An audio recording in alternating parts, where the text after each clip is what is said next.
Y vámonos con Clemente de Alejandría en su Estromata, libro quinto.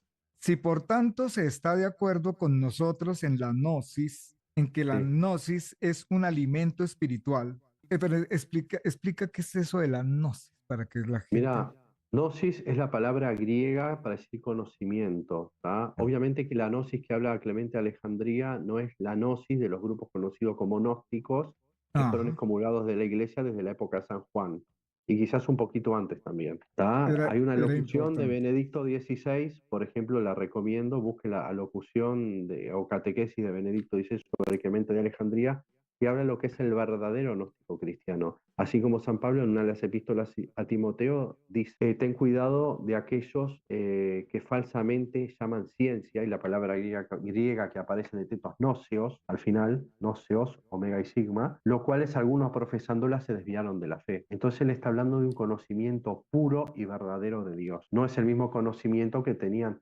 esas sectas que se fueron del cristianismo y corrompieron el depósito heredado desde la época apostólica y al final terminaron excomulgados. Aclaro, gnosis igual conocimiento y en el sentido que lo dice Clemente Alejandría, y conocimiento revelado de Dios a su iglesia. ¿Ok? Seguí nomás. Pero era importante hacer toda esta Eh, aclaración que hiciste. es muy técnico el asunto.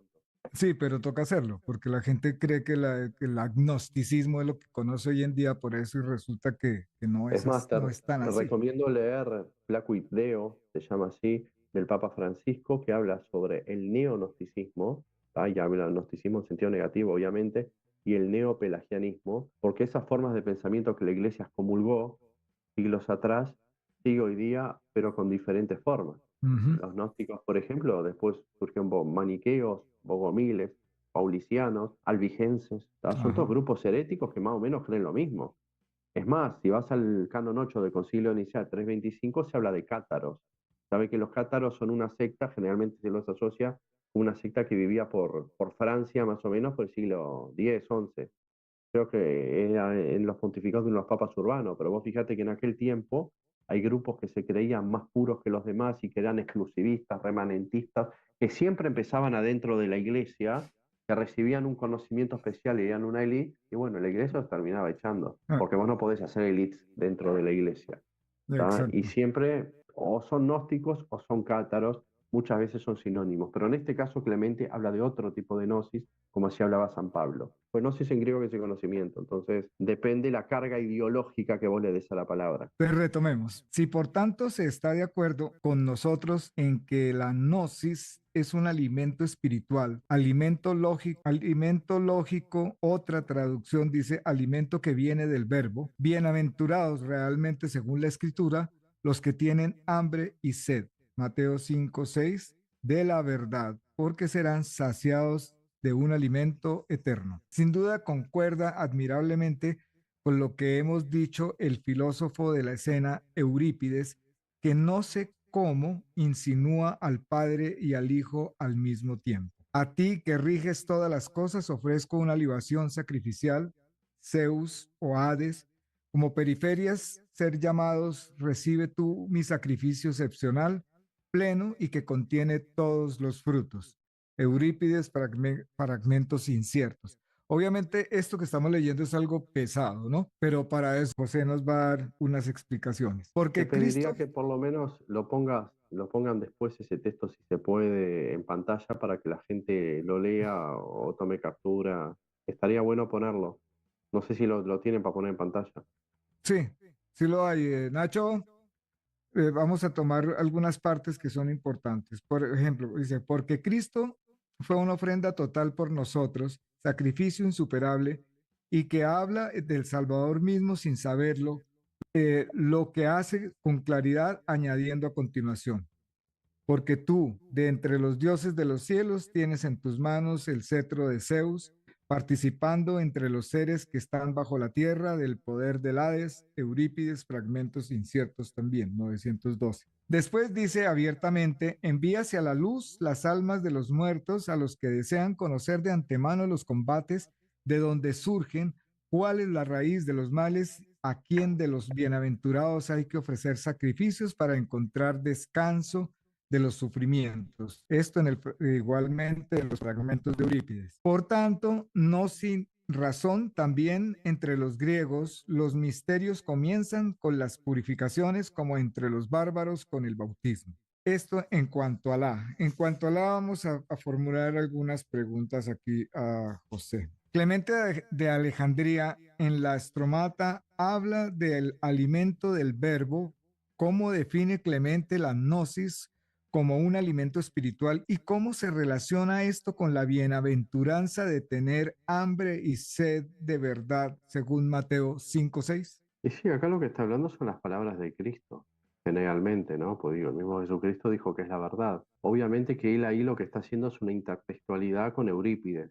¿Tá? O sea, Ujú. primero está explicando, está utilizando los términos griegos, gnosis, o el alimento que procede del logos, otra traducción cuando dice, o del verbo. ¿Por qué? Porque la palabra logos es lo que se dice verbo o palabra, lógicos. Entonces lo que está haciendo es una intertextualidad y mostrando cómo los griegos, sin saberlo, de alguna manera estaban hablando de Cristo, porque de algún lado debieron haber recibido tal o cual conocimiento. Prácticamente digo, estamos Sí, siempre girando en torno a lo mismo desde que empezó, pero es así, tiene que ser así, las ideas se tienen que reafirmar de esta manera. Todo lo que dijimos en un comienzo ahora se está mostrando con evidencia. Clemente Alejandría fue un autor eclesiástico, no es santo, aclaro, pero es un autor eclesiástico del siglo III, ¿tá? correcto. Y la escuela catequética de Alejandría, ¿no? Porque él fue discípulo de Panteno, ¿tá? Y el alumno de él fue Orígenes, ¿no? El alumno de Clemente, fueron los que llevaron al cristianismo, ¿tá? Al plano académico en su tiempo. ¿Por qué? Porque hasta aquella época el cristianismo era una religión de muertos de hambre. Si vos lees más allá del Estromata, vos te das cuenta que él agarra las diferentes obras griegas, las fechas según el calendario de ellos, y te dice, bueno, mientras ustedes estaban haciendo esto según tal obra, nosotros en la escritura estaba pasando tal cosa. Digamos que es un trabajo impresionante. Entonces acá lo que él, con todo ese acervo que él heredó, está haciendo toda una intertextualidad entre judíos, griegos y cómo ellos indirectamente, sin saberlo, hablaban de Dios. ¿Por qué? Porque tenían hambre y sed. ¿Por qué? Pues lo que hablamos en un comienzo de la libertad positiva. El ser humano fue hecho para estar en comunión con Dios. Entonces, bueno, esa hambre y sed de Dios, ese deseo que proví, impuesto por la divinidad, como dice también el libro de Eclesiastés, Dios puso eternidad en el corazón del hombre, bueno, ¿cómo se ve manifestado en otros pueblos que no hicieron un pacto con Dios como hicieron los judíos? Y después nos tocó a nosotros. Y habla de Sí, bárbaros también, o sea, no solo sí. mete griegos, mete bárbaros, o sea, ya es una cuestión que ya se torna arquetípica. Entonces, Clemente cita a Eurípides para sugerir una insinuación sobre el Padre y el Hijo en la mitología griega. Exactamente, obviamente De, que ellos no sabían ni cómo se llamaba Dios, ¿no? Porque digo, eso vos lo ves en la escritura y sabés toda la controversia que hay con el nombre de Dios por ser idiomas, por lo que los idiomas semíticos, las vocales la tienen en la pronunciación. Pero vos te das cuenta que la concepción que ellas tenían de los dioses y todo, que obvio no se aplica, no es coincidente con nosotros y todo eso, ¿cómo vos ves que ellos articulaban de un punto que hasta terminaban sin querer teniendo una teología similar a la nuestra? entonces, esa es la forma como Clemente de Alejandría encuentra paralelos entre la filosofía griega y la revelación cristiana en este contexto. Sí. Clemente menciona que entre los griegos los misterios comienzan con purificaciones, mientras que entre los cristianos con el bautismo. Exacto, y ¿Cómo los bárbaros conecta, también. conecta Clemente estos ritos con el concepto de redención en Cristo? ¿Cómo conectan? Bueno, que si vos, por ejemplo, la cuestión, ¿qué es la redención? La redención es un rescate. ¿Tá?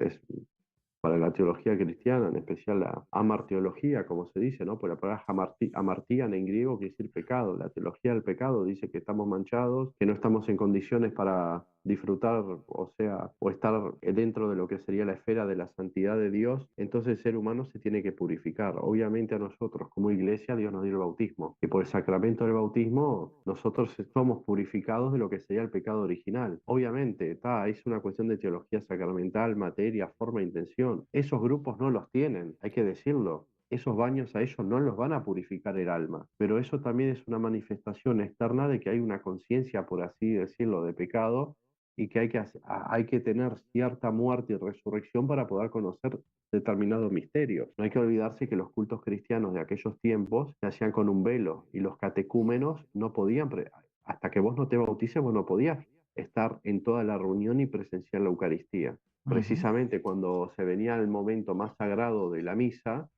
¿tá? Se los corría para afuera, se levantaban los velos, ¿tá? Eso depende del rito, ¿tá? Y después venían solo los partícipes. En otros, por ejemplo, vos tenías a los catecúmenos atrás en un velo, algo así como Pitágoras, ¿tá? Y te puedo hacer otra una interpretación con los esotéricos y los exotéricos. Los exotéricos son los que están del velo para afuera. Los esotéricos, ¿tá? Eso, ¿viste? Que quiere decir hacia adentro, a diferencia de exo, ¿tá? Son los que entraban por ese velo y tenían una intimidad mayor con su maestro. Entonces vos te das cuenta que ellos, digamos, en una manera no de contenido, pero más bien de estructura, tenían estructuras similares a lo que es la fe cristiana. Y te lo está diciendo un escritor cristiano. A ver, no es un conspiranoico que está buscando puntos de unión para concatenar y armar una teoría. Y te lo está ujú. diciendo alguien que sí leyó, porque si lees el Estromata y vos ves todas las articulaciones que hace con las obras griegas y cómo la fecha y todo, te das cuenta que fue impresionante. Como dije hace poco, esta gente de Egipto fue la que llevó el cristianismo al plano académico de su tiempo. En su tiempo.